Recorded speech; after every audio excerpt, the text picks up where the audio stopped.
welcome to our October briefing on digital, monthly briefing on digital policy. And as you know, we have had many developments. Currently, there is an ICANN meeting going on in Abu Dhabi.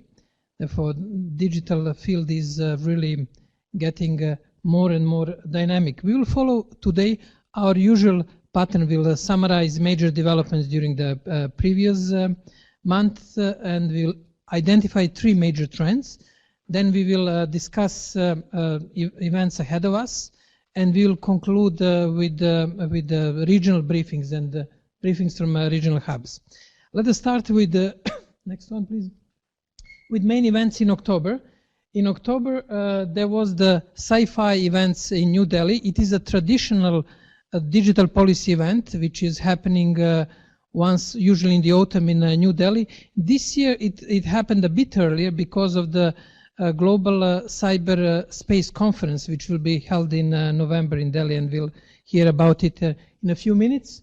Then there was a launch of the Information Economy report by UNCTAD. Fifth ENISA National Security Strategy workshop in The Hague. We had a start of the working group of experts on e-commerce and digital economy by UNCTAD. Quite a busy period for the ITU with the World Telecommunication Development Conference in Buenos Aires, which finished on 20th of October. We launched the Geneva Digital Talks on 12th of October together with Digital Switzerland and Canton. And there was a G7 meeting of Ministers of Interior in Ischia in Italy, which focused on the coordination of the internet companies in their fight against terrorism. And there was the ICANN meeting just started on 28th of October, and it will last till 3rd of November. Those were the major events in October in digital field. Next. What happened in October next? And as always, we are trying to focus on we are following the few digital policy issues and what are the main developments, what is some sort of barometer. You received the barometer online, and our colleagues here in the room also got a printed copy. On the global IG architecture, or what we usually consider as a sort of global framework, there was a meeting of G7 which for the first time officially involved the representatives of the internet companies in order to discuss anti-terrorism moves and especially filtering of the content. One issue is becoming increasingly important. This is the length of the time which is needed for private companies to remove the content that may spread terrorist propaganda. As you can see, there is an insistence of the G7 countries that it should be maximum 2 hours, between 1 and 2 hours. Obviously, it poses the major challenge for the internet companies, because as we know, we are speaking about hundreds of thousands of posts and YouTube materials. And time here will be of essential importance in the forthcoming discussion. Various ideas are proposed, including of use of artificial intelligence and other tools. Sustainable development remains high on diplomatic agenda, and there was the ECOSOC meeting, which again highlighted the risk of increasing digital divide with the fast growth, in particular of artificial intelligence and new technologies. Security has been constantly with, as you can see, very, very high pressure. There is new ransomware, Bad Rabbit, which is one of the ransomware which came after the NSA leaked, WikiLeaks leaked NSA exploits, and they are used like WannaCry previously in order to create attacks on the infrastructure. In some sort of post-factum report of the British government, they realized that most of the issues and most of the problems that WannaCry caused a few months ago could have been prevented with they call it basic IT security, more or less providing regular updates, providing backup. Yahoo has confirmed that all 3 billion accounts of Yahoo were hacked in 2013, which is considered to be the biggest hacking in the history of cybersecurity and internet industry. Obviously, they confirmed it 4 years later. In the field of security, another major development is that there is the WPA2 protocol, which is the main protocol which handles the Wi-Fi communication, has been broken, and there is a possibility to access the Wi-Fi communication much easier than before this development. Those are security developments. In the field of e-commerce, the major developments were related to cryptocurrency. Russia is proposing a regulatory framework for cryptocurrency, and if you can recall from our September briefing, China, South Korea are also considering some rules. Ukraine has a new proposal aimed to legalize all cryptocurrency transactions in the country. Last EU Digital Summit in Tallinn, in Estonia, focused to the large extent on the question of taxation in digital economy. And we covered it during our last briefing with different views, different proposals, how to ensure taxation of digital economy. It has continued, development has continued, and there is now push to align those developments along the OECD work in the field of e-taxation, which faced the resistance by French government, who argue that there should be so-called revenue taxes on digital transactions. The question of taxation and will be in the focus till definitely the end of the Estonian presidency. There are some hopes that there could be some compromise on the EU level, but realistically speaking, it will take much more time, and this will remain as an important issue high on our discussion agenda in forthcoming period. European Union has found that Luxembourg provided illegal tax benefits to Amazon in the amount of 250 million euros, and company needs to repay the sum as back tax. It is expected to appeal. We can also notice this clear trend of the question of taxation of the major internet companies related to mainly to Ireland, but now we have here the case of Luxembourg and Amazon. Uber is, there is an increasing public discussion and request from Uber for the city authorities in London to reconsider their decision about changing the status of Uber and withdrawing potentially license for Uber operations in London. On digital rights, there is pan-European data regulation. The Article 29 Working Party has set a task force to tackle concerns over user data sharing by Facebook and WhatsApp. Meanwhile, the regulator issued new guidelines on personal data breach notification under the General Data Protection Regulation, which will enter into force in May next year. The Dutch registries ruled that data of the people who register for .Amsterdam and .FRR should be considered as confidential information, shouldn't be considered as a public information, which is a big debate in ICANN. Should information about people who register certain domain be shared? Cameroon faced another internet shutdown and renewed protests in its Anglophone regions. We have been following developments in Cameroon. You may recall that whenever there are tensions in the country, especially between Anglophone and Francophone parts of Cameroon, there was a sort of a reaction of the government of cutting access to the internet, mainly to Anglophone part of Cameroon. And unfortunately, it has been sort of normalized in discussion. There are no any more major protests even in the internet community. It was become as if it is the regular exercise, occasional shutting down of the internet, and this is probably alarm sign for the international community and the internet community to follow it more carefully. We'll focus later on the jurisdiction and legal issues as one of the major trends that we highlighted. And on infrastructure, there is a new link between North Korea and the internet via Russia. which can handle about 60% of North Korean traffic. As you know, so far, the only link between North Korea and the rest of the world was via China. Therefore, this is alternative link for North Korea, which is quite powerful. ICANN is meeting these days in Abu Dhabi.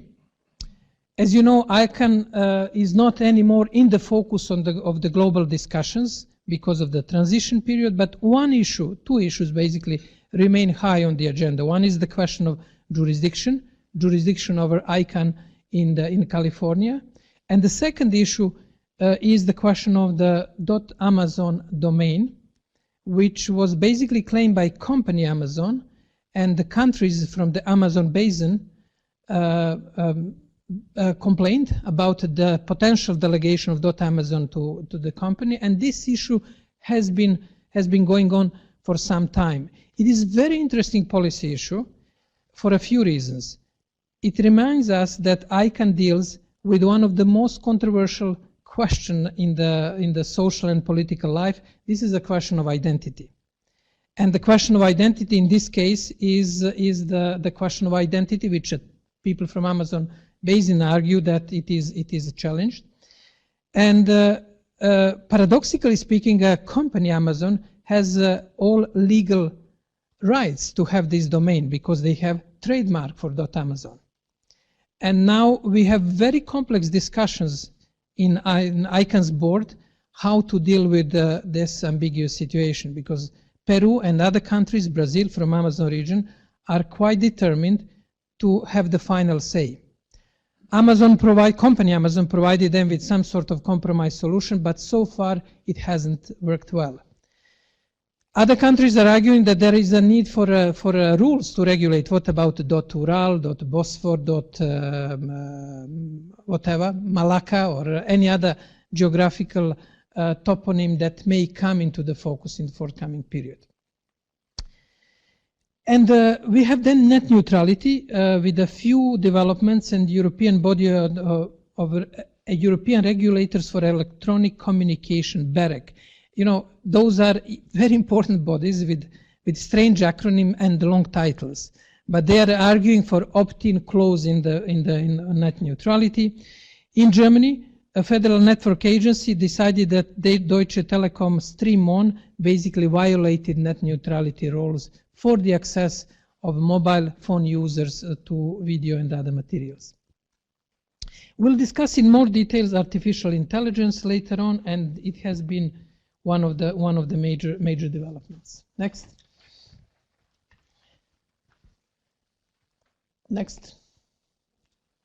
Here are the three major trends that we thought that are the main developments during the previous month.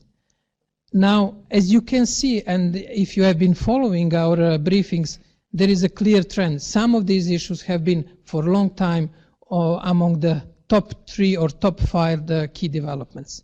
The first development is the development related to the role of courts in shaping global digital policy. It was highlighted as one of the major trends at the beginning of the year, and that has been the clear development. And basically the reason is that in the absence of the rules, or in the absence of institutions or frameworks, or even perception how to address digital policy issues, citizens, companies, and other actors exercise their right to justice by approaching existing courts. And they go to existing courts and they ask to have their rights, property rights or other rights, protected by existing court system. And we know that European Court of Justice has been very active in shaping these rules with the right to be forgotten. And now there are two major developments. The first development was the US Supreme Court is revisiting the previous ruling of the US Court of Appeals, which ruled that US government could not use a search warrant to access, in this case, a Microsoft data hosted on the Microsoft servers abroad. In concrete case, the search warrant was for the access for the Microsoft servers in Ireland. First, it was a subpoena, and Microsoft refused to obey this request, and it raised to the Court of Appeal, and now it is at the US Supreme Court. This decision can have a really far-reaching consequences, because first, it will undermine privacy shield regulation if US government can access the data wherever it is located globally on the servers owned by internet companies. Second, it can really challenge the sort of status of the internet companies and shaken the trust of the internet users worldwide. And third, it can open the door for other governments to make the same requirements and same requests. Therefore, it is quite important legally and policy-wise developments, and depending on the way how the US Supreme Court will rule in this case, it can have far-reaching impact on the global digital policy. Second development is the request by Irish court to the European Court of Justice to determine whether the standard contractual clauses which you can find in the Facebook agreements as user Twitter are basically in accordance to the data protection laws in Europe, and if the US-EU privacy shield regulation is basically in accordance with the data protection, current data protection regulation in Europe. If the European Court of Justice rules that it is not in accordance to the existing EU-US privacy shield, it will again reopen negotiation between EU and the United States on the way how the data of European citizens are handled on the servers in the United States. Just for you to recontextualize historically, you know that there was a safe harbor agreement which was challenged also by the European Court of Justice. Safe harbor agreement basically argued that private companies in the United States should provide protection for the data according to European Union laws on their servers in so-called safe harbors. Not basically data of European citizens should not be regulated by US laws on privacy and data protection. It didn't work, and the next step was a privacy shield, and it is now challenged. There are also indications that privacy shield may be challenged much easier with the introduction of the General Data Protection Regulation in May next year. And this is one of the major developments which we will keep on our radar, policy radar, because it may substantively shape and shake global digital policy once it is introduced. Next. Second development is what was called here robots to be or not to be. I'm sure that most of you have been following carefully many speeches, discussions on artificial intelligence. Again, like any digital policy discussion in the sort of scope between those who argue that we have the panacea for most of the problems of humanity, modern humanity, to those who argue that it is one of the most dangerous developments, like Elon Musk, arguing that it is almost as dangerous as nuclear weapons. Stephen Hawking, he said that artificial intelligence will be something best that happened or something worse that happened to humanity. Therefore, there are a lot of sort of ideological discussion, philosophical, which is fun. And as you know, we try to make philosophical reflections in our work, but governments and the regulators have to regulate. They have to find the ways and means how to streamline artificial intelligence developments. And here you can find a few major developments. One is on the top of our newsletter. Her name is Sophie. Sophie is the first robot to be granted citizenship by Saudi Arabia. She will now have a right to drive, definitely.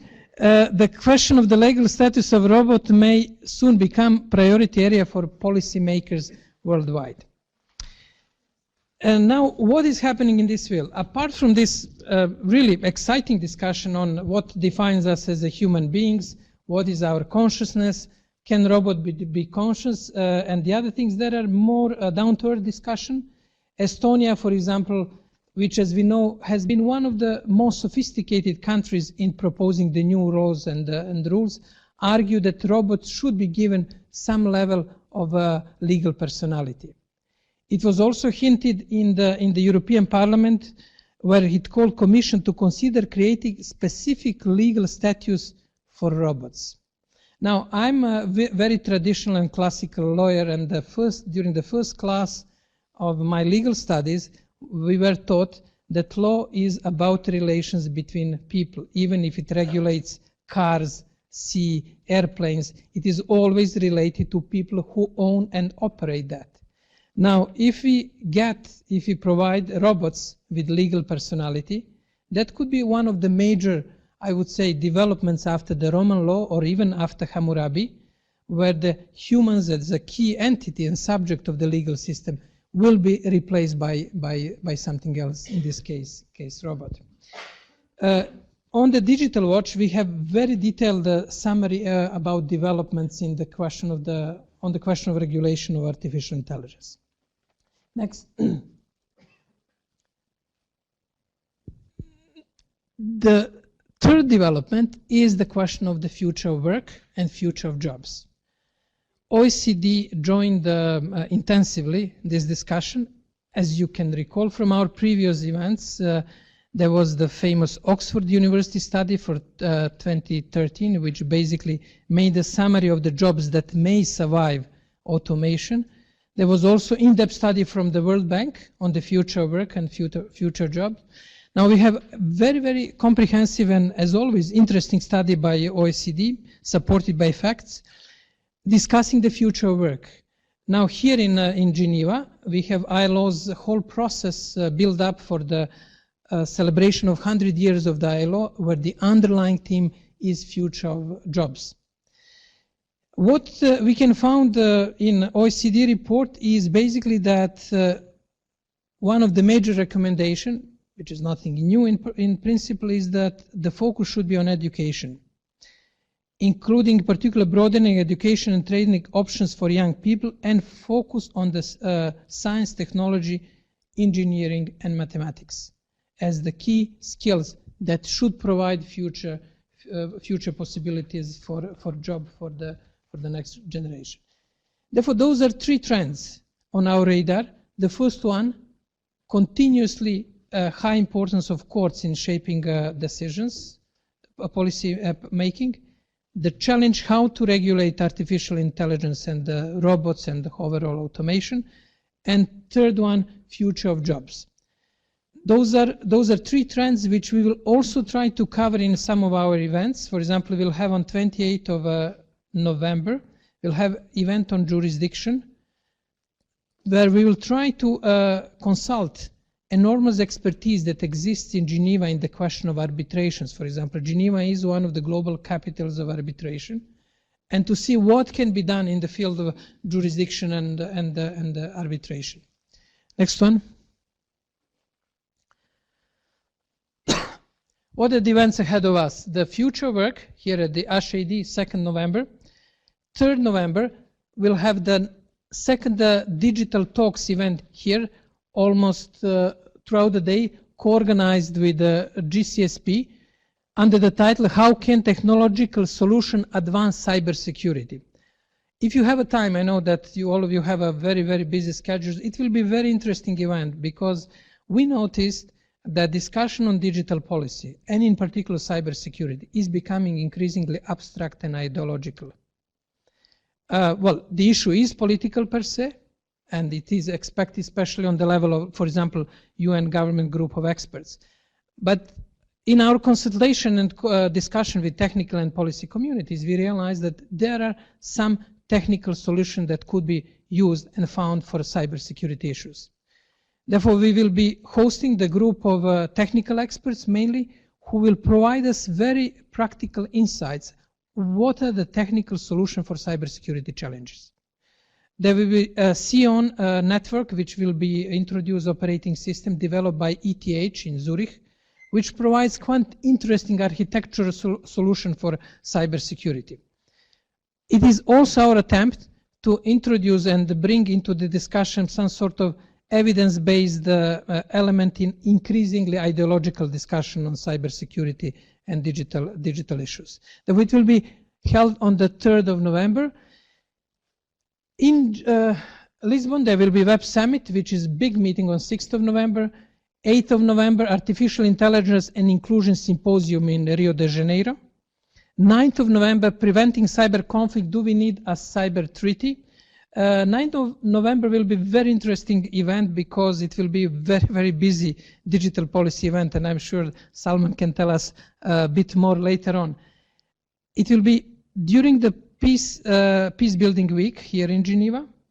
There will be event in the morning on in this room, Preventing Cyber Conflict, Do We Need a Cyber Treaty? Then there will be event Big Data for Prevention, Balancing Opportunities with Challenges, also in our building. And then there will be major event on current internet governance challenges, what is next with Brad Smith and other speakers at the Eunuch. And we invite you to join this meeting. Therefore, 9th of November will be quite packed. Technical community will meet in Singapore for the 100th meeting of Internet Engineering Task Force on the 12th of November. As you know, those of you who are from technical community, they deal with the standards. They discuss standards like TCP/IP and other standards, and they are celebrating 100th meeting. On the 14th of November, there will be 15th World Telecommunication ITC Indicator Symposium.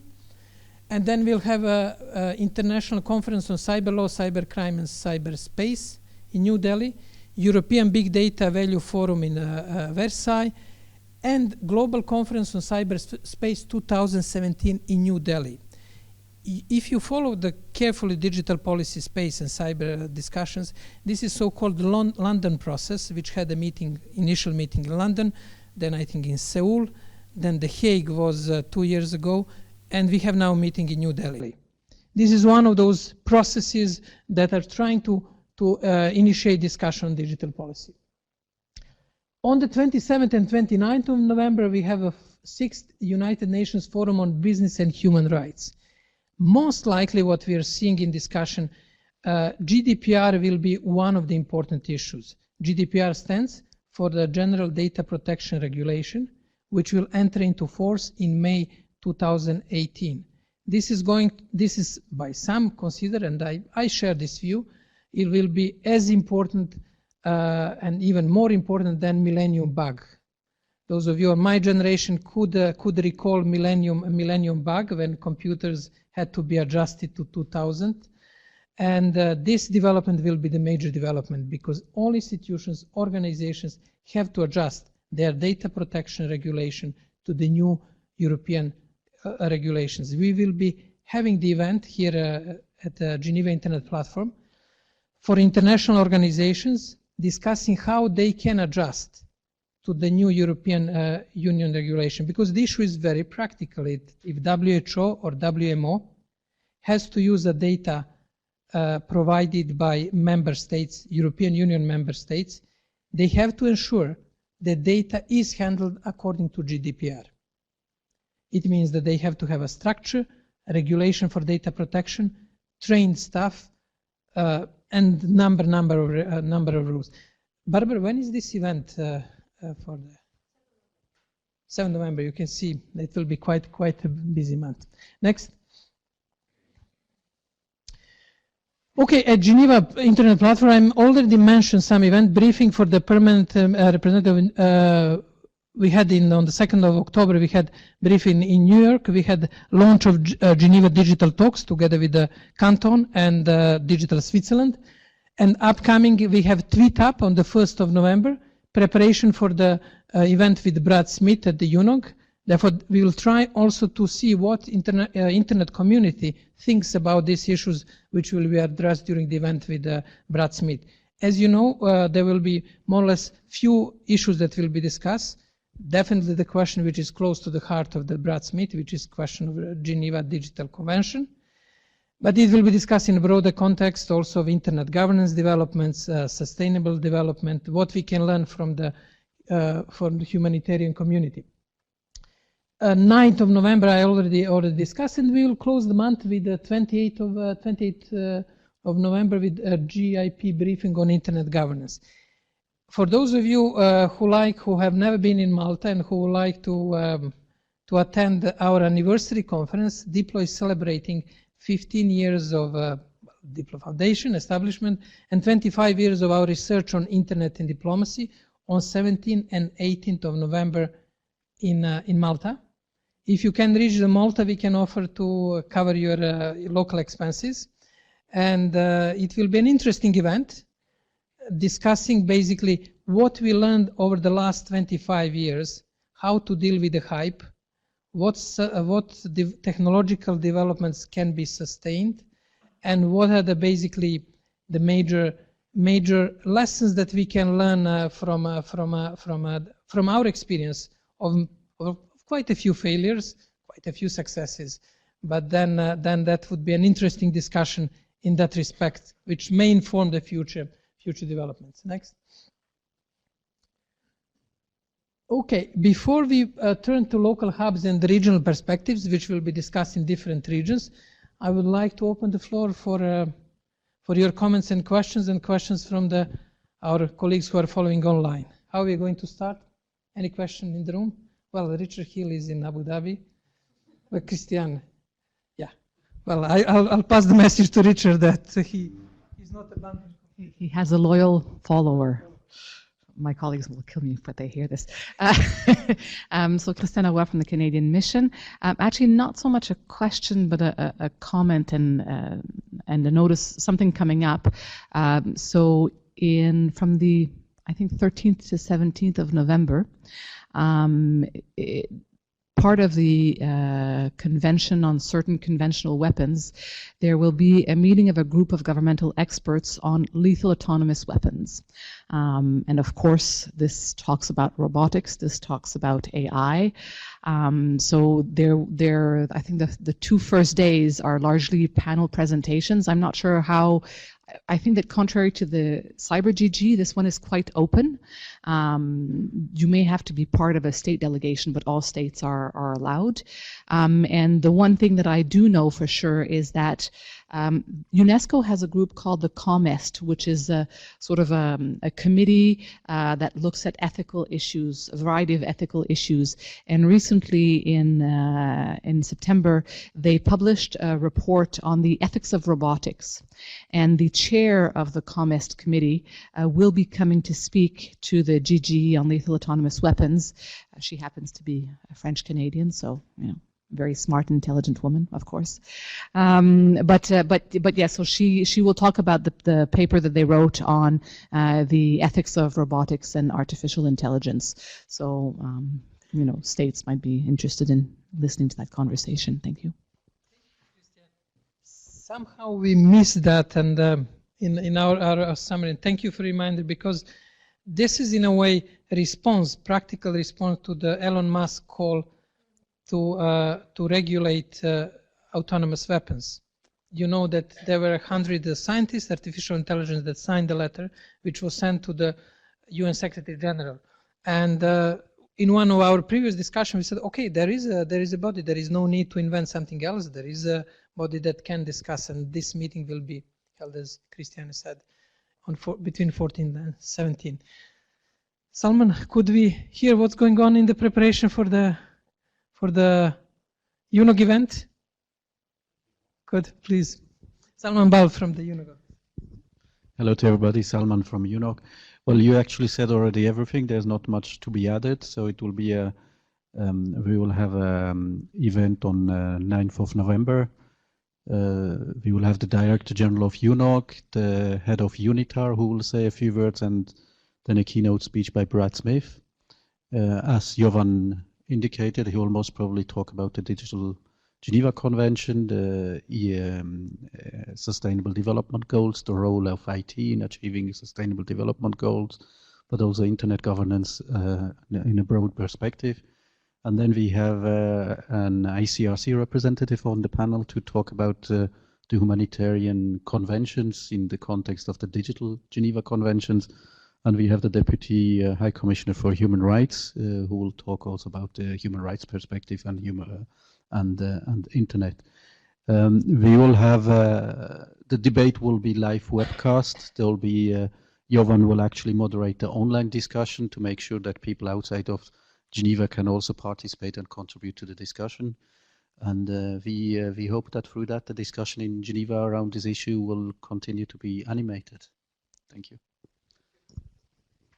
Salman, Michael, could you tell us a few words on Geneva Digital Talks, which was launched by the canton, and what are the developments, expectations, and any other detail? Michael, from the state of Geneva. Good afternoon. Yes, the idea of these Geneva Digital Talks is to take stock of everything around internet governance that is available in Geneva, to see all the different bodies, all the different parties that are involved here in internet governance, and to bring them forward, to bring them around the same table and to put them forward in a public way. A bit like you said, hoping that the discussion will continue to be lively here in Geneva, which it already is. Thanks in large part to the Geneva Internet Platform, which is acting like a central space, but also together with all the others, with ISOC, with GCSP, with many other partners in the discussions here. And the idea is to arrive at the Internet Governance Forum with an idea of where this is going to go, where this could go. And in particular, of course, in response to Brad Smith's call for the governance convention, the Internet convention that he's calling for, which might not be politically very much followed by everyone. On the contrary, which has also many people opposing it, but then maybe with proposing other themes. So we have the technical aspect, the legal aspect, the social aspect, and of course, the economic aspect. And maybe we can look at different aspects and not wait for one convention, which may never materialize, but maybe look into the practical aspects in a more pragmatic approach. Thank you, Michael. In that spirit, this Friday's discussion on cybersecurity is organized to see what are the technical aspects of the cybersecurity, concrete technical aspects. If you don't have any other question here from colleagues in the room, please. Thank you. My name is Sandrine Plateau. I'm with the Belgian mission here. Just wanted to do a small advertising for another event in November that we are organizing together with the ILO on sharing economies and its social challenges, which will be on the 21st at the ILO. And we will have several different speakers, including some high-level speaker from Uber. And then a little question. I read somewhere recently that the UN opened a center on artificial intelligence in The Hague. But yeah, I didn't go into more details, and I thought maybe you would touch upon it. So I don't know if you have more details in that regard. Thank you. I don't know the answer, but I know who may have the answer. Barbara, there is okay, she's surprised. Yeah, well, first you're Dutch, second you were recently, you were in The Hague, and there is something on the UN ICRC or humanitarian. That could be possibly, basically, could you explain what that setup is about? I think this could be this artificial intelligence center. Yeah. Yes, I know that in The Hague there is a center for humanitarian data, so the humanitarian data exchange. HCX, but and this is coordinated by OCHA, UN OCHA, but I don't think they will touch on artificial intelligence. I think that's somewhere else. Just maybe, if I'm not mistaken, the World Economic Forum is setting up this, or has already Center for the Fourth Industrial Revolution in San Francisco, and I think they will have some offices throughout the world, and I think one is The Hague. But I might be mistaken, but it might be worth to check with the WEF. Yeah, that's, I can just add in, our jam session style approach. Yes, the WEF has established their Center for the Future Technologies in San Francisco, close to the Bay Area, and they will follow artificial intelligence, the big data, and the Internet of Things. And there will be hubs worldwide. I don't know if it is Hague on the list, but it is not definitely UN. It's WEF organized. The closest to the UN is maybe they will use artificial intelligence to analyze big data. Okay, but we'll double check if there is anything else. Roxana, please. Hello everyone. So first, a quick answer to this question. There is a UN center just established earlier this month. It's the UN Interregional Crime and Justice Research Institute, so UNICRI, Center for Artificial Intelligence and Robotics. They've been having this program for about 2 years now, but they recently put it in a physical location in The Hague. And then we have a question from the online space. We have a question from Argentina. In the era of artificial intelligence and interconnection of all actors, how is the right to disconnect planned? And I think it's a very important question. Would you like to read our question? Well, that's I'm sure that a challenging philosophical question. I don't know if we have any answer in the room. We have a colleague, Professor Raymond Sanner, who is today with us, who works a lot on the philosophy and ethics, and maybe Raymond, you can quickly reflect on the question of right to be disconnected, which I have to say personally I'm facing very often, but I don't feel like complaining because I was one of the promoters of the digital technology. Therefore I have to be quiet, but maybe Raymond, you have more independent position. Well, thank you, Johan, for having trust in my being able to say something meaningful about this very important question. To my knowledge, what people are pondering in many parts of the particularly developed world is how to do the disconnect, because it seems that we're so much being trailed by so much sophisticated means. To just disconnect sounds like an illusion, or not delusion, but an illusion. But it could turn into a delusion if somebody really wants to disconnect. So I think it would be one important question to put on the table as an ongoing discussion, because it has a link to human rights and how to ensure the ability to really disconnect if a person would like to do that, and to be protected and not be invaded, so to speak, by the search machines. I think it's a very formidable question. At this point, I can only say I know people who are pondering it, including myself, but what to do concretely, I don't know yet. But if I may, just I'm sorry for being a bit late.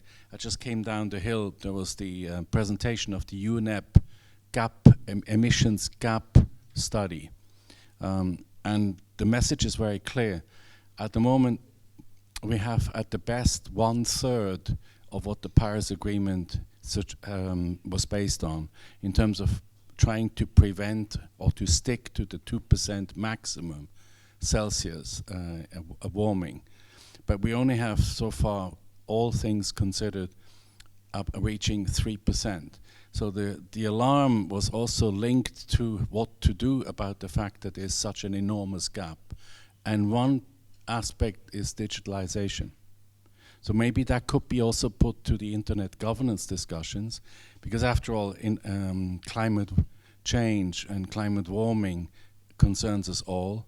And if digitalization could help companies to be better in terms of reporting their carbon emissions, it could be a great contribution to prevent climate warming. Thank you, Raymond, for reflecting on the right to be disconnected and also making this link, which is sometimes missing in our discussion between climate change and digitalization. As you know, digitalization is a big issue, and this is one of the clear trends that digital is moving into discussions on the health, migration, and other areas in Geneva, and we'll definitely try to put it more prominently with our colleagues from the WMO on discussion during the Internet Governance Forum. I can see that our colleagues are preparing from the regional hubs.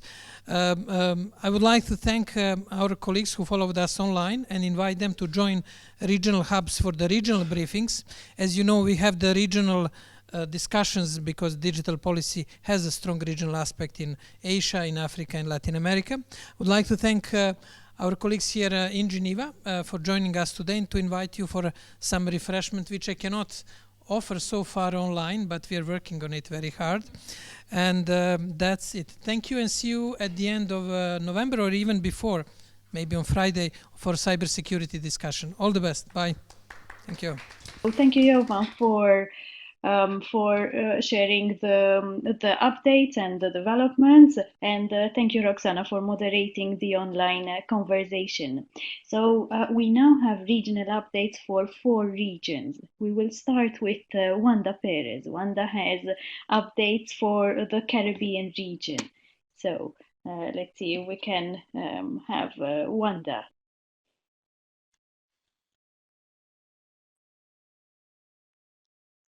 Hello everyone,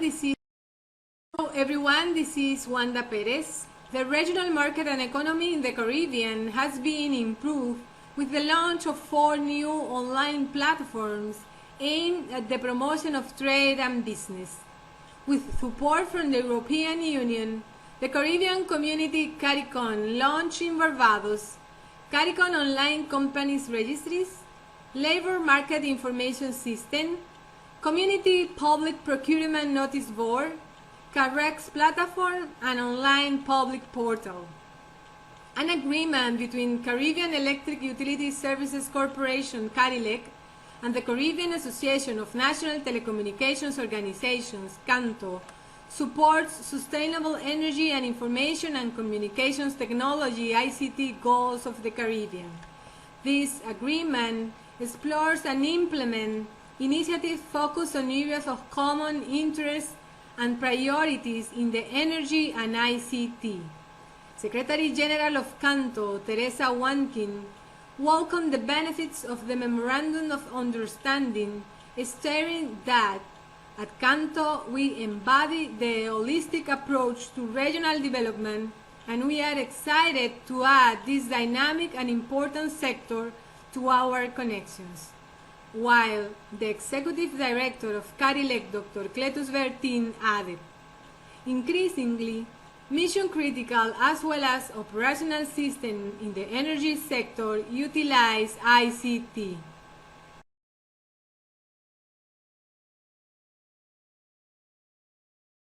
And then he'll also mention some social media blackouts. So, Fancham, over to you. Greetings to everyone from Cameroon. I am Foncham Denis Do, giving you internet governance updates for the month of October for the African region. I start here in Cameroon, where access to social media sites have been blocked. The Anglophone regions of Cameroon cannot access Facebook, WhatsApp, or Twitter. The government claims these social media sites are used for the spreading of messages that destabilize the state.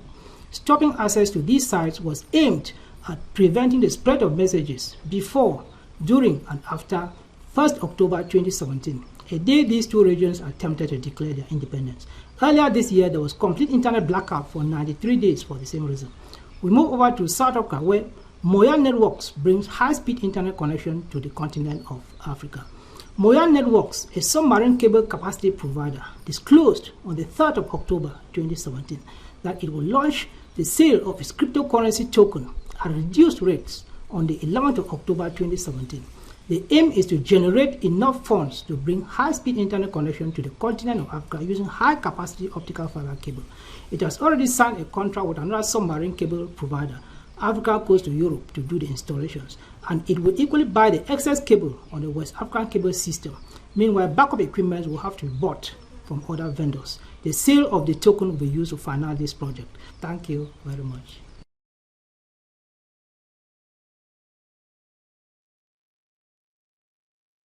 Thank you, Fancham. Thank you for the updates from Africa. We now have Sheeta Lakshmi. Sheeta will share with us the updates from the southeastern Asia region. So over to you, Sheeta. The first update is about National Internet Governance Forum, which was held in Indonesia and Malaysia. Malaysia held its second National Internet Governance Forum on October 4th. The main theme was cybersecurity for trusted digital economy, which was deemed timely for the rapid growth of technology and its security challenges. More than 100 participants attended the meeting. Few weeks later, Indonesia held its fourth Indonesia Internet Governance Forum National Dialogue on October 27th. The main theme was discussing about digital transformation in Indonesia, including assessing its readiness, sovereignty, data protections, privacy, and necessary skills to fill the gap for Indonesia were hotly discussed there.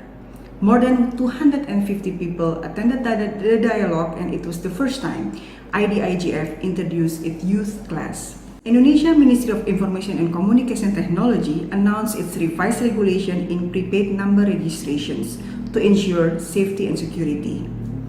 Each individual owner must re-register its prepaid number with a validation from Population and Civil Registration Agency starting from October 31st. Passing the deadline will make your number be blocked. This announcement received a lot of questions over data protections, since Indonesia currently only has the regulation level at the ministerial level and not the law. Thank you very much.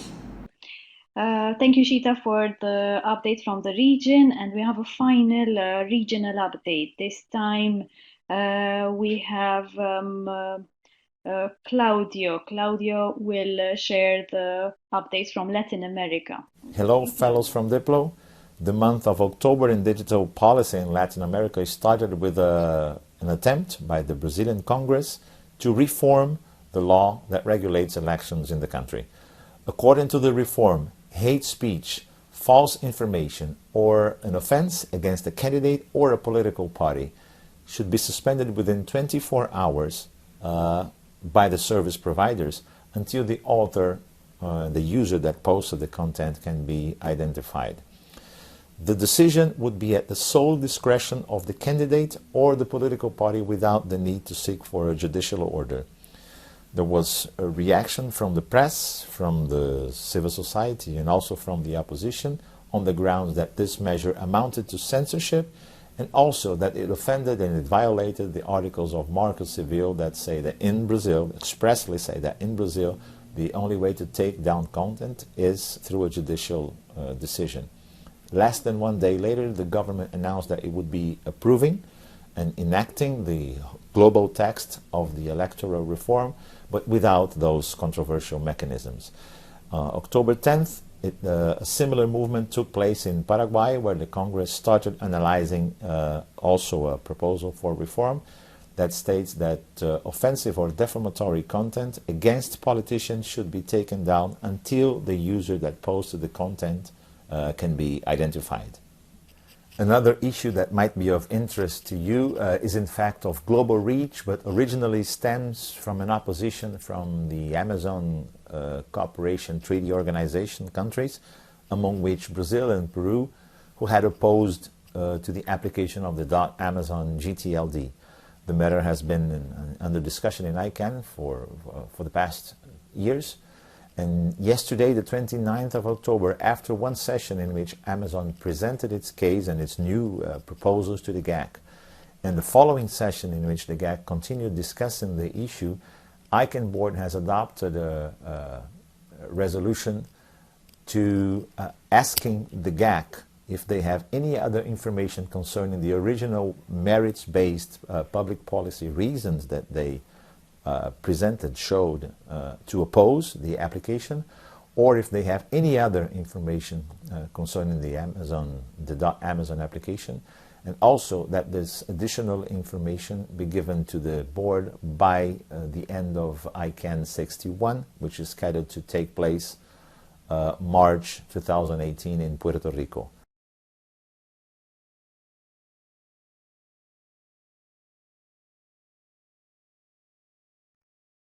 Thanks, Claudia, for the updates regarding ICANN developments too. And if I can add, we have rapporteurs at ICANN 60 who will be sharing a few updates on the themes. So we'll have thematic reporting from ICANN 60, and we expect the reports by the end of the week. So thank you, Claudio, Wanda, Foncem, and Chita for sharing the regional updates. All the developments that Yovam mentioned are on the observatory, and the link is dig.watch. We will also have the recording and the presentation and the digest available very soon, and the regional updates that you have heard will also be shared as updates on the observatory. And as a final announcement, we'll have the newsletter, so the Geneva Digital Watch newsletter for October. It will be available for download also from the observatory between today and tomorrow. And that brings us to the end of our October briefing on internet governance. So thank you for joining us, and we hope to see you again in November. The date is November 28th. So see you again next month. Thank you. Bye.